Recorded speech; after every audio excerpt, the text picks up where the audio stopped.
Good morning, everyone. The third time is a charm. It's Talk About Tuesdays.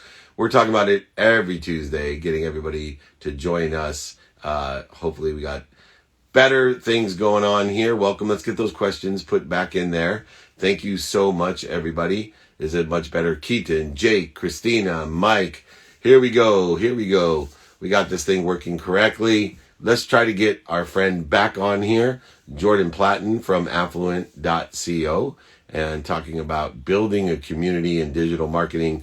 One of the greatest and most important questions I'm asked all the time is on that side, how do I build a brand? How do I build a brand that is on the continuum from the traditional media to the digital marketing and media side of things? How do we build a brand? Let me pin back up here, david@dmeltzer.com. If you want to reach out, go ahead. Let's reach out. We'll rock it and rolling. What quotes are resonating with you right now? Don't take for granted that which is people wish for. That's what's really resonating right now. Here we go. We were crashing before. Technology. We will bring Jordan Platten on, the managing director and founder of affluent.co. Yes, there he is. Thank you, Jordan. How are we? Thank you for your patience. That's all good, no worries. I don't know what was going on then, you keep pausing. Yeah, I think it was just the IG connection was not good. But anyway, you're building quite an audience, and you have a specialized multi-service digital marketing agency and an e-learning business. And I was curious how the e-learning aspect complemented the digital marketing side of things, because I think a lot of people are looking to see, how do we build a brand? How do we create a frequency, build an audience and a community? And, you know, like me, you're building quite a big following.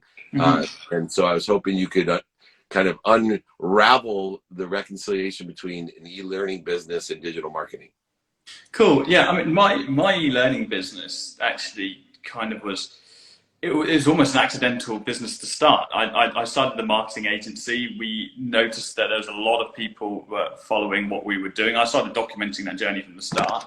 A lot of other marketing agencies were asking us, okay, how are we going to, how can we do what you're doing? How can we get your expertise? And so we just saw that the opportunity was there for, I mean, as you know, there's only so many hours in the day. You can't physically cater to absolutely everybody as much as you want to give away for free. And so we decided just to start a small coaching program to start off with. But what's happened in turn over the last 3 years, how that's built to now over 10,000 customers, that's actually become a lead generator for the original business. So it's almost come full circle now. So we never burn a lead, no matter who's coming to us, either on the agency side or somebody who wants a marketing service, for example. We have offerings for them segmented into different businesses. So it's very complementary, even though it didn't initially start off that way. But the businesses have come full circle now. And in that full circle, one of the things that I find most difficult in the digital marketing space and the e-learning business is credibility, right? Yeah. Managing the expectations and hopefully enlightening and raising the awareness of our clients to the patience aspect of building an audience and a community. It does not happen overnight. You can have the greatest ideas, content, product, solution, or service, and it's not going to happen overnight. Even if it goes viral the first day, that doesn't mean the audience is going to be engaged and going to transition their interest into a shared vision and have some sort of action.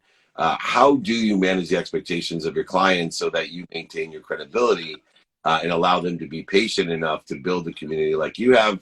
And, you know, which I think is one of my superpowers, blending patience and persistence. Well, actually, funny enough, I used to work in an Apple store like years ago when I was younger, and so I used to work there. And one of the big policies Apple always had, and I always train the staff, is to under-promise and over-deliver. And so, you know, if anyone here is listening and you've ever bought an iPhone and it says, the delivery time's in 2 weeks' time, it turns up within a week. And they do that deliberately. They deliberately under-promise to every single customer, so you're enthusiastic and you're ecstatic when they over-deliver. So with our marketing clients, we always make sure that we follow that same principle. Of course, our small promises have to be good enough for them to be interested to work with us, but we always want to make sure we tell them just enough for them to get over the line. And then when we actually fulfill our service, that's when they become super fans and become our sales team. We get an infinite amount of referrals from our clients. It was only probably 6 months into the agency that we stopped having to sell whatsoever, because we're just getting so many referrals. And I completely agree with you. Being genuine and being trustable it's so integral to building any brand. And I think one of the very small things that anybody can be doing, if we're talking about purely building like an audience and building a brand or building a customer base, is being consistent with whatever content you're putting out there on whatever platform you're doing it on. Because 90% of people will give up after launching a personal brand after a couple of weeks, or even a couple of months. So I always just put out a couple of videos every single week, putting value out about the topic of which is relevant to my industry, which is Facebook ads or agency-based sales. And I did that even when I was getting 10 views on a video. But it was that consistency. People then go back and watch those videos, and they're the most viewed bits of content that you have on your platform. So consistency was a massive thing for me, but also under promising and over delivering. Yeah, to that measure too. In my business, I always say I didn't want that business anyway. Even when I was in the sports agentry game, working with Lee Steinberg, we require each athlete to give back to a purpose, a cause, some sort of charity. And some would not sign with us because they didn't want to give a portion of what they make to charity or to a cause that they believed in. And I used to always say, well, I didn't want that business anyway, because 80% of our time is normally spent on the people that don't feed us, that bleed us. And if we can have some key indicators like they're not open-minded enough to be patient enough or persistent enough or consistent enough to be successful, we don't want them as clients, because no matter what we do, they're not going to be happy, they're not going to be successful, and they're going to take 80% of our focus and our energy when we'll never satisfy them, when there's about another portion of the clientele that will be successful and we should be focusing in on and doubling and tripling that audience. To that measure, when you do have and ensure there aren't any weak links among the process, it is an end-to-end idea. Where is the biggest risk for you in your end-to-end solution of helping people? Where do you see the biggest risk being and the most contention in the sales process and execution process? So as in the biggest risk to us as a company when delivering as a company, yeah, I mean, one of our biggest risks is we actually guarantee lots of our clients' results. And we do that across our education business and across our agency-based business. And it's one of the things that separates us from our competitors in a very saturated and busy industry. So we actually, one of the things that we've always wanted to do is make sure that, like, if we are going to talk about how incredible we are and how amazing we are and the skill set we have, then we better put our money where our mouth is. And so we always guarantee our e-commerce clients return on investment with Facebook ads. We guarantee our agency sales clients that they'll sign up new business and they'll get to a certain sales figure if they stick to their sales targets. And that is, whilst it's a risk for us, it's also not, because it's very predictable for us at the same time, because we've had so much repetition in these businesses and we've got results for companies again and again. We've signed up hundreds, if not thousands, of clients on behalf of other people. We know predictably the data behind all of that allows us to guarantee those kind of results. So whilst it is a bit of a risk on the outside, 95% of the time it pulls off because we've been able to use it through repetition over the years. And to that measure, I do the exact same thing by guaranteeing the performance. What is your business model? A lot of people in your space will charge a big upfront fee plus a commission off a spend. What is yours on the advertising side? What's your business model? Well, on the contrary to that, we actually do like a low service charge. Some of our clients, we don't even have a service charge, and we have performance-based deals. So we do like a percentage of the return on ad spend we actually get for our clients. So we make them $1 million and we spent 200,000 to get there, then we're charging them, let's say, between 5 and 20% of that. Normally it ends up around 10%, evens out, so 10% of that 80,000. So we like to do that, and what we actually do is, and I'm pretty convinced we're one of the only agencies out there that do this, we actually incentivize our ad team as well. So they actually get a percentage performance fee based on the way that their at their campaigns that they're personally running on behalf of our clients are performing. So let's say Seb, who's one of our ad specialists, the 8 clients that he's managing, he will get a percentage of the money he's making for those clients. So everybody in the company is incentivized to be getting good results. That's amazing. And then, last thing, there's so many nuances, subtleties in this, and you and I both are constantly learning. If somebody would have told me years ago when I started that this was true or that was true, what's one of those things? For me, it was you can't post too much. And I'm not talking about ads, but I'm talking about if you have quality content, or look, if you don't have quality content, there's a spectrum of people that enjoy low quality content. Whatever it is, the great thing about the internet is you can reach everyone. If you like popping pimples, you can have millions of subscribers who love to watch pimples being popped, when the majority of the people on earth do not want to look at pimples being popped. But it doesn't mean that you shouldn't consistently pop those pimples and capture it, amplify it. For you, what's one of the great lessons you've learned over these years in the subtlety that can help people? It's one of the biggest lessons I've learned is to remain adaptable and remain coachable, and always want to be learning new things, because especially in the marketing space, we hear all these things all the time, like, hey, there was once upon a time when I first started, video was king. Hey, you just put out video all the time, Facebook is going to rank you the highest on the newsfeed. Then people started using video to take people off the Facebook platform, and so Facebook stopped liking videos. So they like people who read long form copy. And so the only way for us to truly stay on top of everything is to remain adaptable and to be open to trying out new things all the time, and not being arrogant in your way, or set in your ways. So, hey, look, I know what used to work, so I'm going to stick with that one thing. So I suppose, to sum it up in one word, it's becoming liquid with your strategy online. I love it. I always tell people you got to have an open heart, an open mind, and open hands when you're dealing with the blend between traditional and digital marketing and media, and of course e-learning as well. And you're building and helping empower others, build business communities, and impacting and empowering others. Thank you so much, Jordan Platten. He is the managing director, founder of affluent.co. Make sure you reach out to me, man. We'd love to do a little bit of business with you as well, and send some business your way. Jordan Platten, thank you for joining me. Cool. Thanks, David. Pleasure as always. Always. Thanks. Take care, brother. Take care. Great Cheers. job. That's the way to do business. He came from the Meltzer school right there, guaranteeing what he does, providing quantitative value, not the Barney subjective value as most digital marketers do. I love you. You love me. Nobody makes any money. That's right. Focusing on the quantitative value. It's all about passion and purpose, but you got to make profit. It's business, ladies and gentlemen. Let me help you make money, help people, and have fun. If you want to get that worksheet on profitability, please email me, david@dmeltzer.com. david@dmeltzer.com. Get my ebook, my audiobook. I'll sign a book. I will pay for it, send it, pay for shipping. I'll pay for everything of it. Just email me. I'd be happy to help you.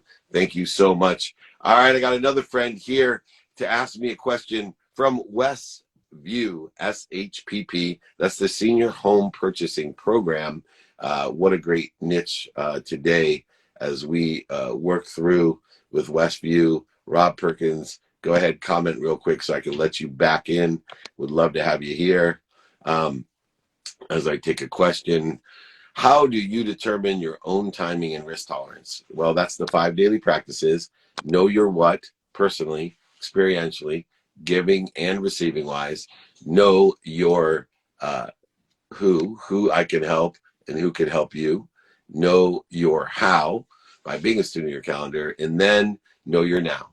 Prioritize the importance of what you do, and then apply your why. There he is, Rob Perkins at Westview Home SSD. And give me a little bit of a background, Rob, on the critical life issue that's facing us with the baby boomers getting older and older, and seniors with homes that are worth a fortune right now, and needing assisted care or additional care, and yet they're really, lost or taken advantage of, manipulated, because they have their lifetime huge asset with a lot of moving parts and nobody there to help them, and their kids are even more inept and worried about, how do I take care of this huge asset?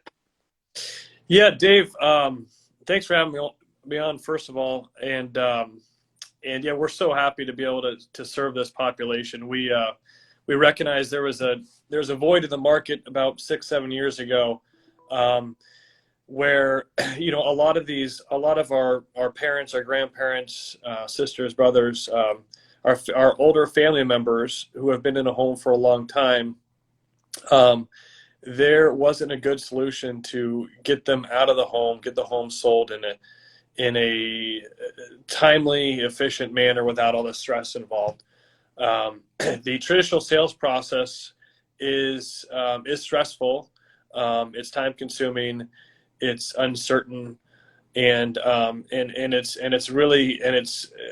it becomes worse when you're at that age, 80, 85, 90 years old, especially when you've been in a home for a long time and there's a lot of stuff to go through and get rid of. But we created a program that helps these seniors sell those homes. We have a direct purchase option. We also have a listing option too, but to streamline that whole process and get them out of their home in as stress-free process as possible. And we've helped a number of families across Southern California, and look forward to continuing to offer that service going forward. But actually, Dave, what I really wanted to talk to you about today, and share with this audience is the business that we've been involved for many years, but I just haven't really made it public, which is the business of renovating homes in Southern California. People have told me for the longest time that you got to put this out there to the marketplace. People love seeing it, especially with the interest in HGTV, and it's very relatable to people because a lot of people have either renovated the house, consider renovating the house, there's a lot of best practices that we've picked up over the years through doing this, through watching other flippers, through looking through houses, through doing it ourselves, trial and error ourselves, that I felt it was important to create an account. Right now it's just through Instagram, where we share all these best practices. We get feedback from our followers, and there's just a lot of stuff we've learned over the years that I wanted to share with our audience. It's not a business that I make money on. We don't provide this construction management service to anyone else other than we just do it for our own properties. But I just wanted this knowledge to get out there. Yeah, well, I think, I was in the finishing construction business actually there in San Diego, and there's a lot of subtleties and nuances that can make the difference, whether you're a flipper or not. And with the values of homes where they're at, and understanding different strategies that exist today, there's so many ways to monetize a renovated property. VRBO, Airbnb, flipping, refinance. A lot of people do not understand the strategy of refinance, where you get tax-free dollars on a home that you can utilize to buy and renovate other properties, or buy and renovate businesses, or whatever it is that you want to do. The cheapest money in the world is to refinance your home, because it's tax-free dollars on profit, way better than selling your home. And those renovations can also give you the aligned assessment that you need in order to effectuate a higher value to refinance against. So there's so many reasons why that community is so important to everyone. And there's so much money that can be made, gained, and sustained by utilizing those dollars in the renovation process. As we see, billions, if not trillions of dollars are made in the flipping business alone, which, as you know, is all about renovating. Now, do you have a question for me before I let you go? Do I have a question for you? Gosh, I don't have a specific question for you, but I would like to learn more about your history in that business. That's the first time I heard that. Yeah, I actually started a franchise in that business. So, and I'm going to give a little bit on that real quick, and then I'll let the next guest come on. One of the tricks that I know is retrofitting doors. The way to change the face and look and value of your home. Most doors are at minimum 6'8", 8 feet, and there's even 10-foot doors. Most homes on average have 15 to 20 doors in a home. So you can imagine, by retrofitting a door with fresh paint, handles, and hinges, how much value you can add with a very little investment to a home. Then you add, normal painting, crown, case, and base to a home combined with the doors, handles, and hinges, for under $10,000, I've seen homes get assessed for $50,000 to $100,000 more because the home looks so good inside without having to tear up granite, showers, flooring, etc. Most people forget about the value of doors, case base, crowns, handles, and hinges. Just one of the quick nuances that we could talk about in your community that I know you've done for years, and you can retrofit a door, right? You don't have to put up a pre-hung and do serious construction. This is all finishing construction.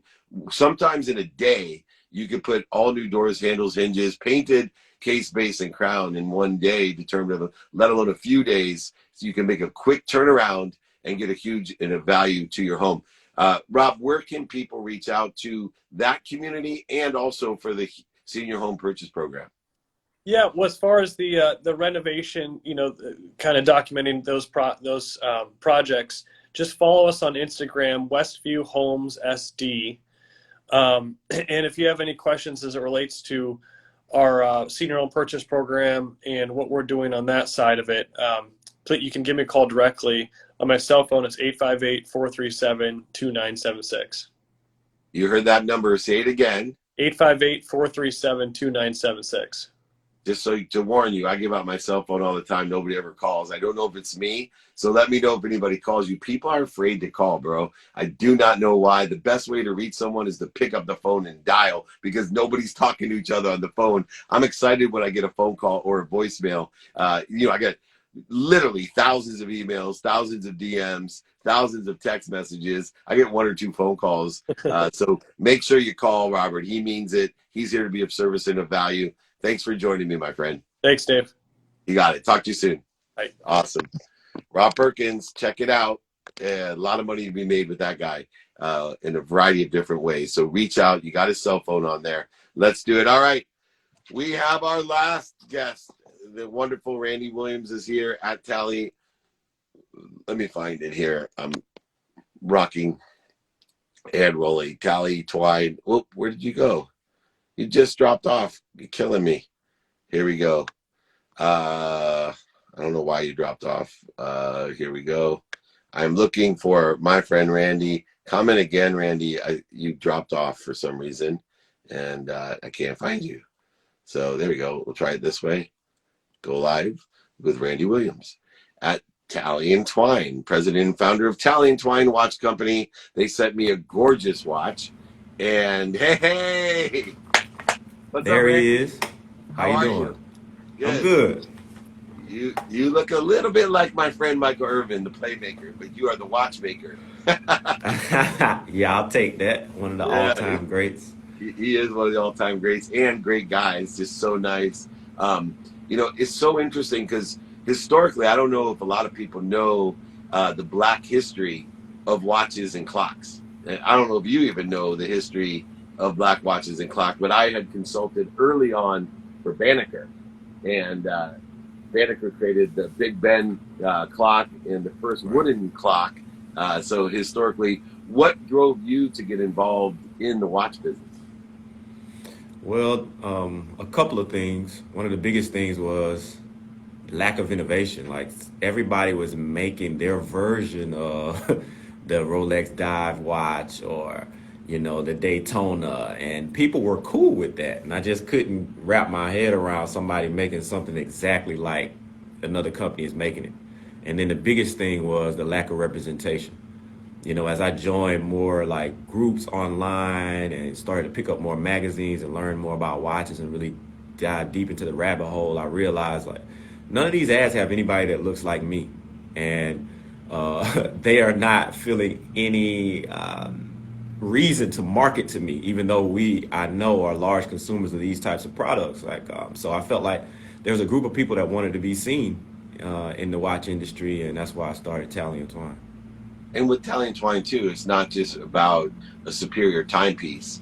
And I will tell you, I have one, and it's gorgeous, and it caught my. I got a box full of watches, man. Every watch, and I got that one, and I'm like, well, what is that? I started doing some research. And the one thing that I really like, my business partner has been Warren Moon, Hall of Fame quarterback for years. the Clemente family. Just met Jackie Robinson. We put the statue at UCLA, helped on the movie. But a lot of people don't give back to their own communities when they find that success. They lose track, kind of like P.T. Barnum, of what they were building the business for. You really seem to be focused in on not only, building a business for that success, but also giving back to the Black community. What are some of the things that you're doing, and how important is that? Well, I think, one of the reasons, like you said, that I started Italian Twine was because I view everything as inspiration. I look at over my life, and all the people that I interacted with became so instrumental. Even one interaction can be so instrumental and change the course of somebody's life. And I took inspiration from that, and I wanted to provide that inspiration when I started Italian Twine as well. So here in the Hampton Roads area, which is the Virginia Beach area, we started the first Black. Bruce Smith, by the way, home of Bruce That's Smith. Right.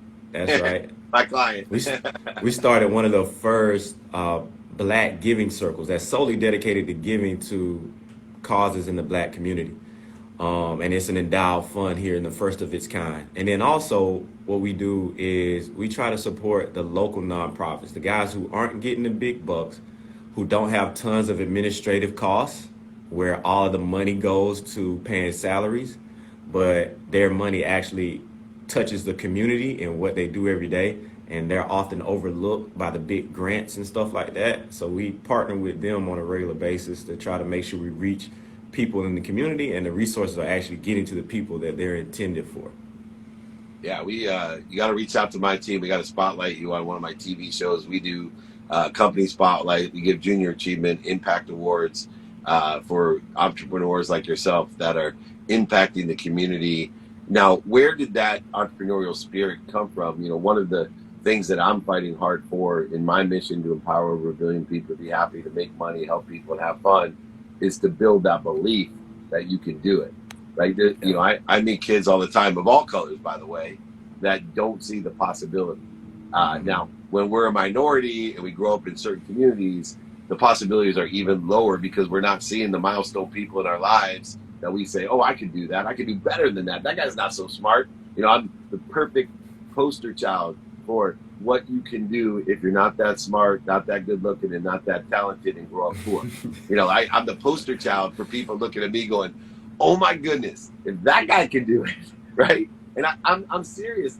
It's one thing to look at LeBron James and you're like, oh, well, I could never be that good. Look at that guy. He's superhuman. I'm never going to be that tall, strong, fast, and smart.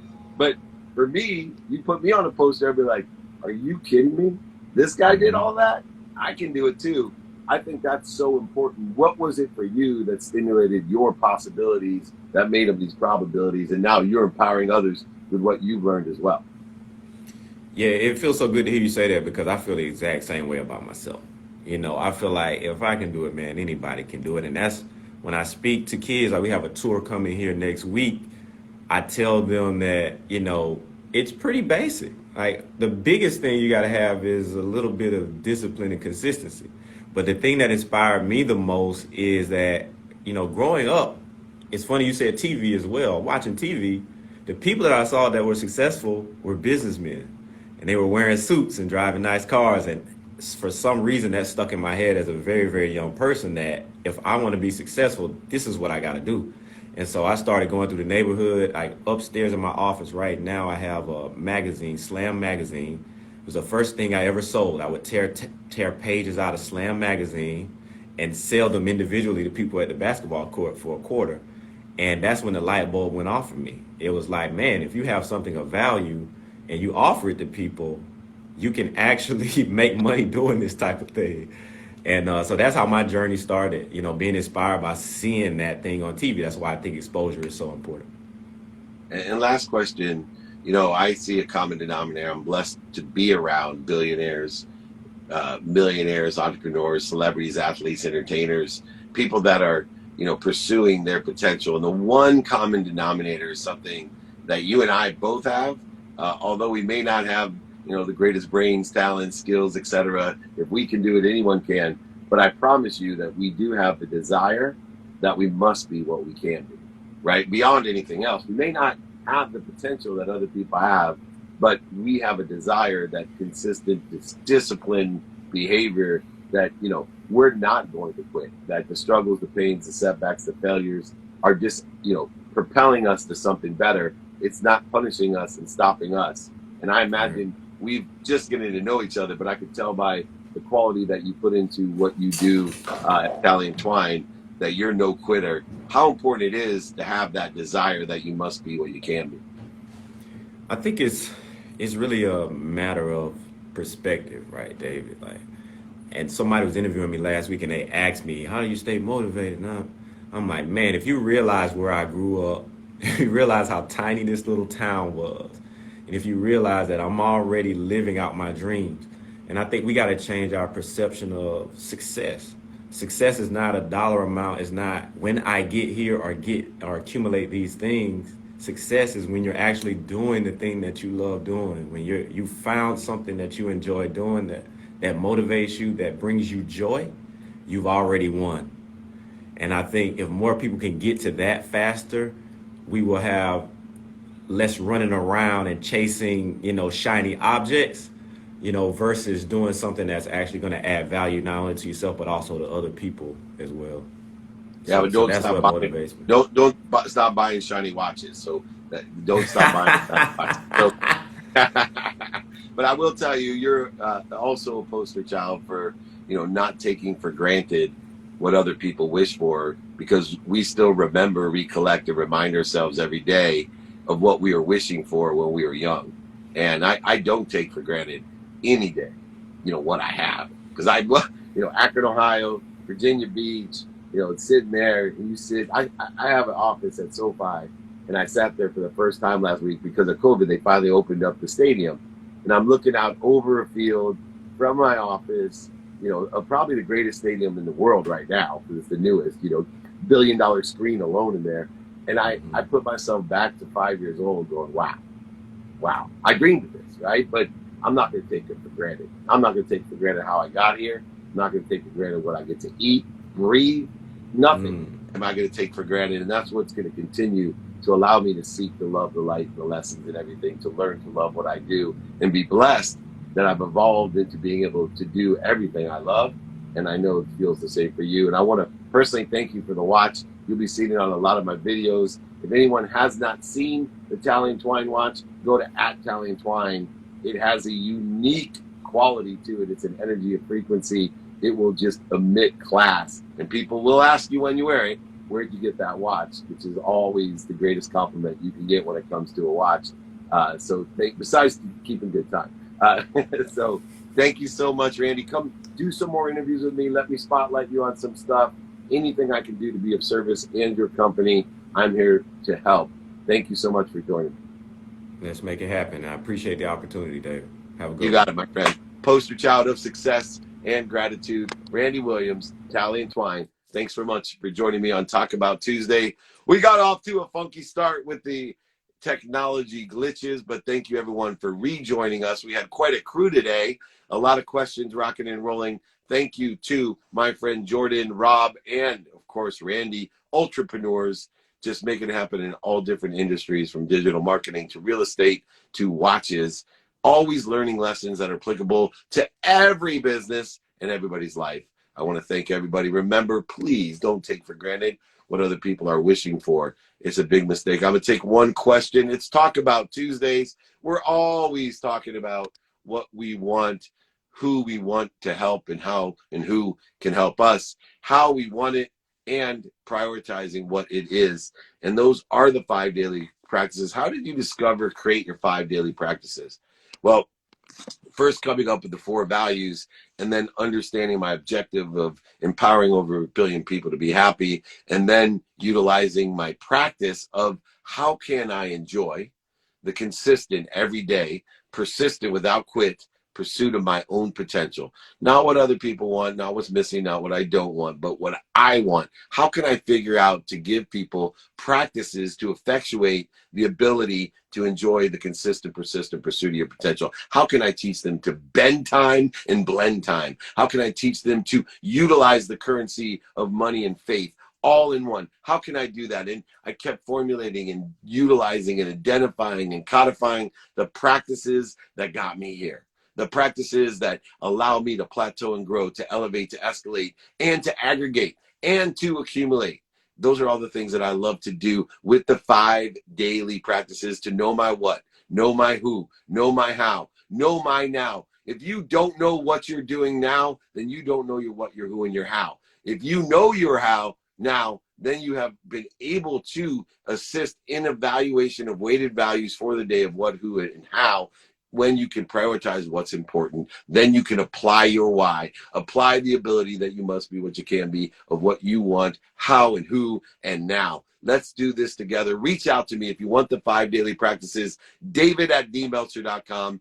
Go ahead, I'll send them to you, or my book, ebook, audiobook. I'll send a book, sign it to you, ship it to you, pay for everything. It's pinned right here, david@dmeltzer.com. You can also text me at that number, 949-298-2905. Reach out to me. I'm here to be of service and of value to you for free. It will not cost you a penny. I'm here to be of service and value. Please reach out to me, david@dmeltzer.com. Most importantly, be kind to your future self and do good deeds. See you tomorrow.